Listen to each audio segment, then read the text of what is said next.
Plastic বিজ্ঞানের অনন্য সাধারণ আবিষ্কারগুলোর মাঝে অন্যতম।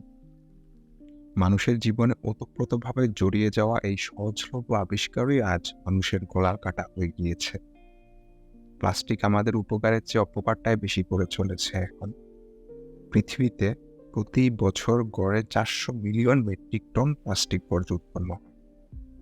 তার মাঝে মাত্র 9% নতুন করে ব্যবহার করা হয়। বাংলাদেশে যার পরিমাণ আরও কম।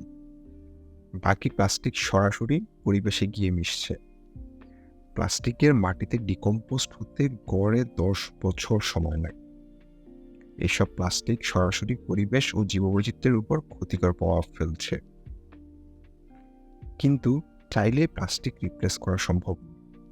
তাই ধীরে ধীরে প্লাস্টিকের ব্যবহার কমানোর পাশাপাশি প্লাস্টিক রিসাইকেল করতে হবে।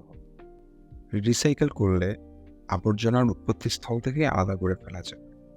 বাসাবাড়ির পচনশীল আবর্জনা থেকে শুরু করে প্লাস্টিক ও মেটালিক আবর্জনা আলাদা আলাদা করে ফেলতে হবে।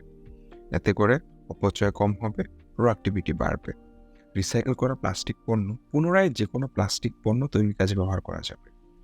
আর ইট, রাস্তা, খেলনা থেকে শুরু করে নিত্য ব্যবহার্য সকল প্লাস্টিক পণ্যের কাঁচামাল হিসেবে রিসাইকেল প্লাস্টিক ব্যবহার করা যায়। নতুন পণ্যের উৎপাদন খরচ প্রায় 30 থেকে 40% কমিয়ে আনা সম্ভব হয় রিসাইকেল পণ্য ব্যবহার।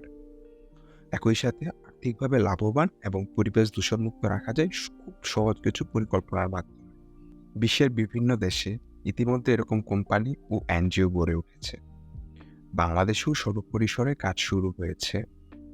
এখন এই সময় আসুন আমরা সকলেই সচেতন হই।